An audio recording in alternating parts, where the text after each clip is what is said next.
Welcome back everyone. Welcome to civil services study practice set number ये 383 है। ये test series UPPSC RO के लिए चल रही है। प्रैक्टिस करेंगे इसमें हम करंट अफेयर्स के प्रश्नों पर। देखिए, इस टेस्ट सीरीज की प्लेलिस्ट बना रखी है, वहां पर आप टेस्ट नंबर 1 से लेकर 383 तक पहुंच सकते हैं। डिस्क्रिप्शन बॉक्स में लिंक है उसका।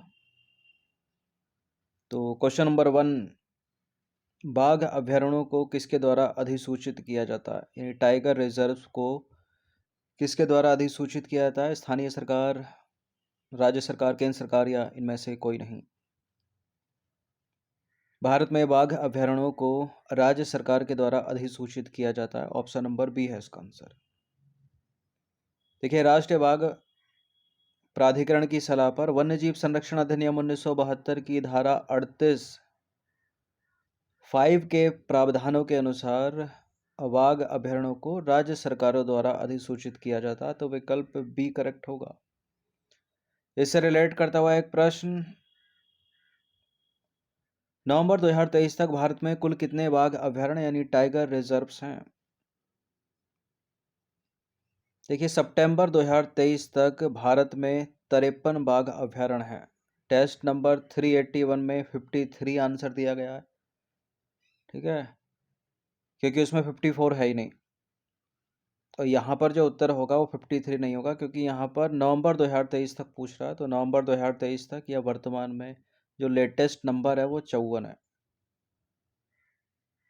तो सी है इसका आंसर, ठीक है। नवंबर 2023 तक भारत में कुल कितने बाघ अभ्यारण्य हैं? 54। और हाल ही में शामिल किया गया जो 54वां बाघ अभ्यारण्य है वो कौन सा? राजस्थान का धौलपुर करौली टाइगर रिजर्व या धौलपुर करौली बाघ अभ्यारण्य, याद रखिएगा। तो प्रश्न पूछ ले तो भारत का 53वां टाइगर रिजर्व कौन सा है? Amangarh tiger reserve, Ranipur tiger reserve, Pilibhit tiger reserve, Dholpur Karauli tiger reserve. Dholpur Karauli tiger reserve तो 54वां टाइगर रिजर्व है राजस्थान का, और वर्तमान में 54 टाइगर रिजर्व है भारत में। और जो 53वां टाइगर रिजर्व है वो है रानीपुर टाइगर रिजर्व, उत्तर प्रदेश का, चित्रकूट यूपी का। तो उत्तर प्रदेश में रानीपुर टाइगर रिजर्व भारत का 53वां बाघ रिजर्व या टाइगर रिजर्व या बाघ अभ्यारण्य बना, और यह राज्य में चित्रकूट जिले के रानीपुर में स्थित है। दुधवा, पीलीभीत और अमनगढ़ के बाद उत्तर प्रदेश राज्य का यह चौथा टाइगर रिजर्व है। रानीपुर टाइगर रिजर्व भारत का 53वां टाइगर रिजर्व। वर्तमान में कितने टाइगर रिजर्व? 54। क्वेश्चन नंबर 4 पर आ जाइए। जून 2023 में जारी सतत विकास रिपोर्ट 2023 के अनुसार सतत विकास लक्ष्य सूचकांक एवं डैशबोर्ड से संबंधित निम्न कथनों पर विचार कीजिए। इस सूचकांक में स्वीडन को शीर्ष स्थान प्राप्त हुआ है और इसमें भारत 112वें स्थान पर है। कौन सा इसमें सही है इन दोनों में से? जून 2023 में जारी सतत विकास रिपोर्ट 2023 में भारत 112वें स्थान पर और प्रथम स्थान पर स्वीडन। देखिए, सतत विकास रिपोर्ट 2023 के तहत सतत विकास लक्ष्य सूचकांक एवं डैशबोर्ड में जो है शीर्ष स्थान पर स्वीडन नहीं बल्कि फिनलैंड है। स्वीडन का दूसरा स्थान है, बाकी भारत 112वें स्थान पर है। तो केवल दूसरा ही यहाँ पर करेक्ट होगा, पहला हो जाएगा गलत। तो फिनलैंड जो है प्रथम स्थान पर है, जबकि स्वीडन जो है वो दूसरे स्थान पर है। तो दूसरा स्टेटमेंट गलत है, भारत का 112वां स्थान है। पांचवा प्रश्न है, जलवायु परिवर्तन प्रदर्शन सूचकांक 2023 किसने जारी किया है? जर्मन वॉच, पृथ्वी विज्ञान मंत्रालय, भारत सरकार, विश्व पर्यावरण संस्थान या पर्यावरण विकास कार्यक्रम? विश्व पर्यावरण संस्थान या पर्यावरण विकास कार्यक्रम यानी यूएनईपी, ये दोनों तो एक ही हो गए, ना ए है ना डी है। जलवायु परिवर्तन प्रदर्शन सूचकांक 2023 जारी किया है उसने जो हर साल करता है, यानी जर्मन वॉच ने। सी है इसका आंसर। तो जर्मन वॉच जो है एक वॉन में स्थित पर्यावरण थिंक टैंक संस्थान है, और इस सूचकांक में शीर्ष 3 में कोई भी देश शामिल नहीं है, क्योंकि जो इसके मानदंड है उनको कोई भी देश पूरा नहीं करता है। अगर भारत का पूछ रहे तो 2023 में 8वां स्थान है, ठीक है। और ये 23 का पूछ रहा है, अगर 24 का भी हो गया है, 24 में जो है भारत का 7वां स्थान है, याद रखिएगा। नंबर 6 पर आ जाइए। हेनले पासपोर्ट इंडेक्स 2023 में भारत का स्थान है कौन सा? 83, 84, 85, 86। हेनले पासपोर्ट इंडेक्स 2023 में भारत का 86वां स्थान है। ऑप्शन नंबर डी है इसका आंसर। इन सभी टेस्ट की आप फुल टेस्ट सीरीज प्राप्त कर सकते हैं नंबर इस पर कॉल या व्हाट्सएप करके। सब्सक्राइब रखिएगा सिविल सर्विसेज स्टडी चैनल को। देखिए, हेनले पासपोर्ट इंडेक्स 2023 की बात करें तो प्रथम स्थान पर सिंगापुर है और भारत का स्थान है इसमें 86वां, इसलिए डी है आंसर। ग्लोबल इनोवेशन इंडेक्स 2023 में शीर्ष स्थान पर कौन सा देश है? संयुक्त राज्य अमेरिका। Option number D. देखिए, ग्लोबल इनोवेशन इंडेक्स को जारी कौन करता है? विश्व बौद्धिक संपदा संगठन के द्वारा यह जारी किया जाता है और शीर्ष स्थान पर यूएस है 2023 में, और भारत का स्थान पूछ ले तो 40वां। क्वेश्चन नंबर 8 पर आ जाइए। विश्व खुशहाली रिपोर्ट 2023 में शीर्ष देश है कौन सा? भारत तो हो नहीं सकता। विश्व खुशहाली रिपोर्ट 2023 में शीर्ष स्थान पर है फिनलैंड, सबसे खुशहाल देश।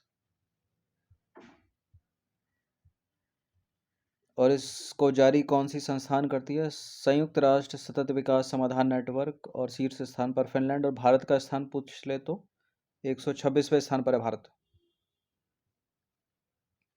क्वेश्चन नंबर 9 पर आ जाइए। ग्लोबल जेंडर गैप इंडेक्स 2023 किस संस्थान ने जारी किया है? उसी संस्थान ने जारी किया है जो हर साल करती है, यानी विश्व आर्थिक मंच। ऑप्शन नंबर ए है इसका answer. Global gender gap index या रिपोर्ट 2023 विश्व आर्थिक मंच के द्वारा जारी किया जाता है ये, और 2023 में प्रथम स्थान पर जो देश है वो है आइसलैंड, और भारत का स्थान है 127वां। सब याद रखिएगा। क्वेश्चन नंबर 10 पर आ जाइए। वर्ल्ड प्रेस फ्रीडम इंडेक्स 2023 में भारत का स्थान कौन सा है? ये जितने भी सूचकांक हैं जिन संस्थानों के द्वारा जारी किए जाते हैं, एक प्रश्न तो वहाँ से बनेगा, और भारत की स्थिति कौन सी है एक प्रश्न वहाँ से बनेगा, और प्रथम स्थान पर भी पूछ सकता है तो एक प्रश्न वहाँ पर। ठीक है, पूछे जाने के तरीके 3 हो सकते हैं। अब इनको स्टेटमेंट बनाकर पूछ ले या 4 विकल्प बनाकर पूछ ले, वो एग्जामिनर का मन। 161वां स्थान है वर्ल्ड प्रेस फ्रीडम इंडेक्स 2023 में। और कौन जारी करता है इस इंडेक्स को? उस संस्थान का नाम है रिपोर्टर्स विदाउट बॉर्डर्स, और प्रथम स्थान पर कौन सा देश है? नॉर्वे। और भारत 161वें स्थान पर। क्वेश्चन नंबर 11 पर आ जाइए। वैश्विक आतंकवाद सूचकांक 2023 में सबसे अशांत देश कौन सा है? अफगानिस्तान। Option number C. और प्रथम या शीर्ष स्थान पर अफगानिस्तान हो गया। भारत का स्थान पूछ ले तो 13वां है। और जारी करता कौन है इसको? कौन जारी करता है? शांति संस्थान, अर्थशास्त्र और शांति संस्थान। 12वां प्रश्न है। दिसंबर 2023 में जारी जलवायु परिवर्तन प्रदर्शन सूचकांक 2024 में भारत का कौन सा स्थान है? इसको जर्मन वॉच संस्था जारी करती है। अगर 23 का पूछ ले तो भारत का 8वां स्थान है, और 24 में भारत की स्थिति 1 पॉइंट सुधर गई है, यानी 7वां स्थान है 24 में। इन दोनों को याद रखना, 24 में 7वां स्थान और 23 में 8वां स्थान। ठीक है, हाल ही में दिसंबर 2023 में जारी किया गया है 24 के लिए। तो CCPI यानी अंग्रेजी में हो गया है क्लाइमेट चेंज परफॉर्मेंस इंडेक्स 2024 में भारत की रैंकिंग 2023 के 8वें स्थान से आगे बढ़ते हुए या सुधार करते हुए 7वें स्थान पर पहुंच गई है। जारी करता जर्मन वॉच संस्थान है, जो कि वॉन में स्थित एक पर्यावरण थिंक टैंक है। और टॉप 3 में ना 23 में ना 24 में कोई भी देश शामिल नहीं है। ठीक है, तो इससे अगर भारत की रैंकिंग पहला दूसरा तीसरा तो खा लिया, तो चौथा, पांचवा, छठा, सातवां, यानी इस तरह से देखा जाए तो भारत जो है वो चौथे स्थान पर हो गया। ठीक है, दिलचस्प बात यह है कि पहले तीन स्थानों की जो उपस्थिति है उसमें अनुपस्थित है देश, और भारत प्रभावी रूप से देखा जाए तो वैश्विक स्तर पर चौथे स्थान पर है। क्वेश्चन नंबर 13 है। भौतिकी के नोबेल पुरस्कार 2023 के संबंध में नहीं, भौतिकी के लिए वर्ष 2023 का नोबेल पुरस्कार क्यों दिया गया है, ये पूछा है। ब्लैक होल का निर्माण सापेक्षता के सिद्धांत की एक प्रबल अनुमान है कि खोज के लिए, ब्रह्मांड के विकास और ब्रह्मांड में पृथ्वी के स्थान के बारे में समझ में योगदान के लिए, सौर प्रकार के तारे की परिकल्पना करने वाले एक एक्सोप्लैनेट की खोज के लिए या फिर एटोसेकंड पल्स के विकास के लिए? इंपॉर्टेंट प्रश्न। प्रश्न पूछने का तरीका कुछ भी हो सकता है। हाल ही में भौतिकी के लिए 3 वैज्ञानिकों को नोबेल पुरस्कार दिया गया। उन तीनों के नाम बड़े इंपॉर्टेंट हैं। प्रश्न पूछने का तरीका कुछ भी हो सकता है। और क्यों दिया गया? ये एटोसेकंड पल्स के विकास के लिए। ऑप्शन नंबर सी है इसका आंसर। ब्लैक होल का निर्माण सापेक्षता के सामान्य सिद्धांत की एक प्रबल अनुमान की खोज के लिए 2022 का मिला था। और ब्रह्मांड के विकास और ब्रह्मांड में पृथ्वी के स्थान की के बारे में समझ योगदान, यह 2019 का है। और ये भी जो डी वाली लाइन है ये भी 19 के लिए ही है।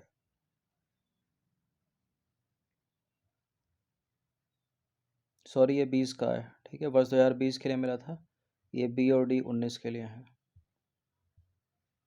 तो भौतिकी के लिए 2023 का जो नोबेल पुरस्कार है वो 3 प्रतिष्ठित वैज्ञानिकों को दिया गया। उनके नाम याद रखिएगा। Pierre Agostini, Ferenc Krausz, Anne L'Huillier. प्रायोगिक भौतिकी के क्षेत्र में उनके अभूतपूर्व कार्य ने एटोसेकंड पल्स के विकास को जन्म दिया है, जिससे वैज्ञानिकों को पदार्थ के भीतर इलेक्ट्रॉनों की तीव्र गतिशीलता का सीधे निरीक्षण और अध्ययन करने में मदद मिलती है। तो क्यों दिया गया? एटोसेकंड पल्स के विकास के लिए। नंबर 14 पर अजय सरस्वती सम्मान 2022 के विषय में कौन सा स्टेटमेंट सही नहीं है? कोई गलत कथन है इन चारों में से? देखिए, यह सम्मान तमिल लेखिका शिवशंकरी को दिया गया। यह सम्मान के बिड़ला फाउंडेशन के द्वारा दिया जाता है। इस सम्मान के तहत धनराशि का कोई प्रावधान नहीं है। और यह सम्मान भारतीय संविधान की 8वीं अनुसूची में शामिल 22 भाषाओं के भारतीय लेखकों द्वारा विगत 10 वर्षों में प्रकाशित साहित्यिक कृति के लिए दिया जाता है। देखिए, सरस्वती सम्मान 2022 बिल्कुल तमिल लेखिका हैं शिवशंकरी को दिया गया। और के बिड़ला फाउंडेशन के द्वारा यह प्रदान किया जाता है। के बिड़ला फाउंडेशन के द्वारा इसके अतिरिक्त ब्यास सम्मान भी दिया जाता है और बिहारी पुरस्कार भी दिया जाता है। इस सम्मान में 15 लाख रुपए की धनराशि मिलती है। सी वाला स्टेटमेंट गलत है। बाकी यह सम्मान भारतीय संविधान की 8वीं अनुसूची में शामिल 22 भाषाओं के भारतीय लेखकों द्वारा विगत 10 वर्षों में प्रकाशित उनकी साहित्यिक कृतियों के लिए दिया जाता है हर साल। तो तमिल लेखक शिवशंकरी को उनके संस्मरण या जीवनी सूर्यवासम के लिए सरस्वती सम्मान 2022 से सम्मानित किया गया। सूर्यवासम 2 खंडों वाला एक संस्मरण है जो लेखिका की 7 दशकों की साहित्यिक यात्रा तथा सामाजिक परिवर्तनों को उल्लेखित करता है। यह जो पुरस्कार है भारतीय संविधान की 8वीं सूची में शामिल 22 भाषाओं के भारतीय लेखकों द्वारा विगत यानी पिछले 10 वर्षों में प्रकाशित साहित्यिक कृति के लिए हर साल दिया जाता है। और यह पुरस्कार के बिड़ला फाउंडेशन द्वारा प्रदान किया जाता है, जिसमें 15 लाख रुपए की धनराशि समेत एक पट्टिका और प्रशस्ति पत्र प्रदान किया जाता है। तो सी वाला स्टेटमेंट गलत हो गया। सरस्वती सम्मान जो है वो भारतीय साहित्य के क्षेत्र में सर्वोच्च सम्मानों में से एक है। सरस्वती सम्मान के अतिरिक्त ब्यास सम्मान और बिहारी पुरस्कार भी के बिड़ला फाउंडेशन के द्वारा प्रदान किए जाने वाले अन्य साहित्यिक पुरस्कार हैं। क्वेश्चन नंबर 15 पर आ जाइए। किसने क्षुद्रग्रह वेन्नू, क्षुद्रग्रह यानी एस्टेरॉयड वेन्नू पर कार्बन और जल होने की पुष्टि की है? इसरो ने यानी भारत ने, नासा ने यानी संयुक्त राज्य अमेरिका ने, जैक्सा यानी जापान ने, रॉसकॉस्मोस यानी रूस ने। तो क्षुद्रग्रह बेन्नू पर भेजा था नासा ने ओसिरिस रेक्स।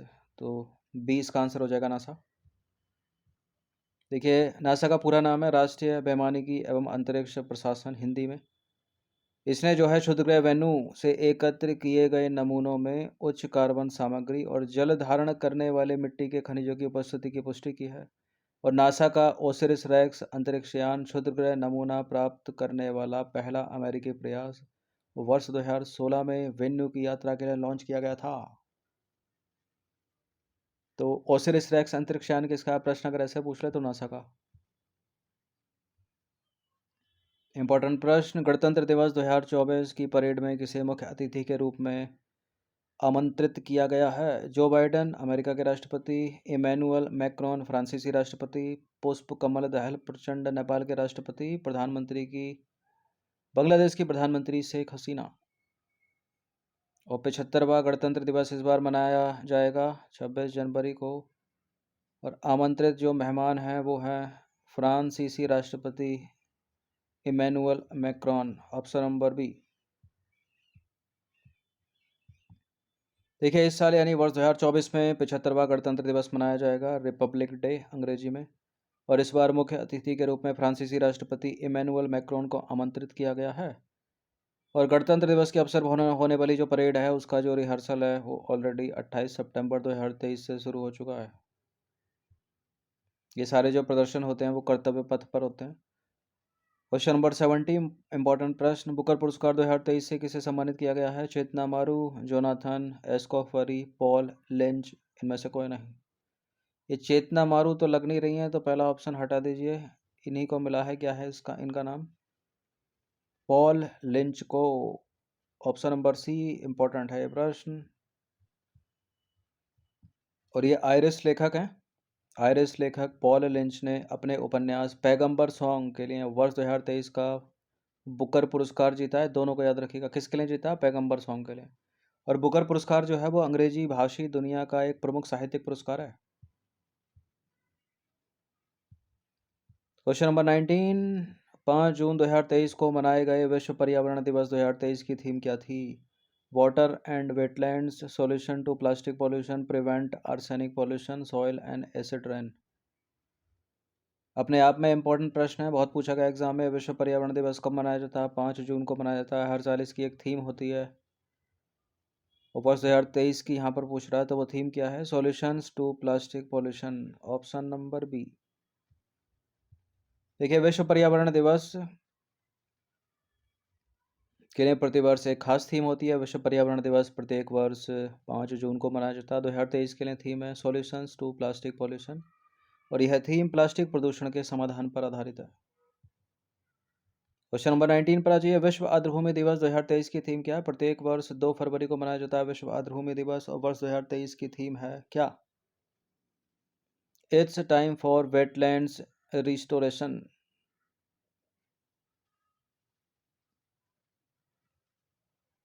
लोगों और प्रकृति के लिए आर्द्रभूमि कार्यवाही, आर्द्रभूमि और जल। देखिए, it's time for wetland restoration.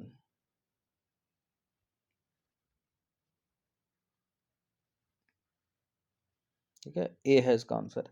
और लोगों और प्रकृति के लिए आर्द्रभूमि कार्यवाही, ये वर्ष 2022 के लिए थीम है। और आर्द्रभूमि और जल वर्ष 2021 के लिए थीम है। थी मतलब। तो विश्व आर्द्रभूमि दिवस 2023 की थीम है it's time for wetland restoration, Hindi में आर्द्रभूमि पुनर्स्थापन। दोनों को याद रखिएगा। ठीक है, अंग्रेजी में लिखना है इसको, देवनागरी में लिखकर पूछ लेगा जैसे ये पूछा गया है। बाकी विश्व आर्द्रभूमि दिवस 2 फरवरी को मनाया जाता है हर साल। जल पूछ ले तो 22 मार्च को। क्वेश्चन नंबर 20, आर्द्रभूमि यानी वेटलैंड से रिलेट करता हुआ एक प्रश्न है, इंपॉर्टेंट प्रश्न है। निम्नलिखित में से कौन आर्द्रभूमि यानी वेटलैंड्स के अंतर्गत शामिल है? मैंग्रोव, धान के खेत, प्रवाल भित्तियां, दलदल। नीचे दिए गए कूट का प्रयोग करके सही उत्तर का चुनाव कीजिए। देखिए, धान के खेत या चावल के खेत तो वेटलैंड्स के अंतर्गत आते ही हैं। तो जहाँ जहाँ दो है उसको हटा दीजिए, दो नहीं है क्योंकि दो अपने को चाहिए ही चाहिए। बी एलिमिनेट हो गया। क्या प्रवाल भित्तियां भी आर्द्रभूमियों के अंतर्गत शामिल हैं? हैं। क्या मैंग्रोव आर्द्रभूमियों के अंतर्गत शामिल हैं? बिल्कुल हैं। तो 1 2 3 किसी में है? 1 2 3 तो किसी में भी नहीं है, यानी डी वाला ही सही होगा, क्योंकि दलदल भी आर्द्रभूमियों के अंतर्गत शामिल हैं। इसके अतिरिक्त तो और भी चीज़ें आर्द्रभूमियों में शामिल हैं। चलिए देखते हैं सभी को कौन कौन सी। देखिए, आर्द्रभूमियाँ जो हैं वो पानी में स्थित मौसमी या स्थायी पारिस्थितिक तंत्र हैं। इनमें मैंग्रोव, दलदल, नदियाँ, झीलें, डेल्टा, बाढ़ के मैदान, बाढ़ के जंगल, चावल या धान के खेत, प्रवाल भित्तियाँ यानी कोरल रीफ भी, समुद्री क्षेत्र 6 मीटर से कम ऊंचे ज्वार वाले। इनके अलावा मानव निर्मित आर्द्रभूमि भी, जैसे कि अपशिष्ट जल उपचार तालाब और जलाशय आदि, ये सभी आर्द्रभूमियों के अंतर्गत शामिल हैं। तो आर्द्रभूमियों में प्राकृतिक और मानव निर्मित दोनों चीज़ें शामिल हो सकती हैं। अगर कोई स्टेटमेंट ऐसा बनता है कि आर्द्रभूमि में केवल प्राकृतिक चीज़ें ही शामिल होती हैं या प्रकृति के द्वारा जो बने वही शामिल हैं, तो नहीं, मानव निर्मित जलाशय और तालाब भी इसमें शामिल हो सकते हैं। तो फिलहाल सारे के सारे आंसर करेक्ट, मतलब ऑप्शंस करेक्ट, डी है इसका आंसर। तो 20 ये इंपॉर्टेंट प्रश्न थे, इनकी प्रैक्टिस कर लीजिएगा। इन सभी टेस्ट की आप फुल टेस्ट सीरीज प्राप्त कर सकते हैं। नंबर इस पर कॉल या व्हाट्सअप करके हर दिन प्रैक्टिस करते रहिएगा। धन्यवाद।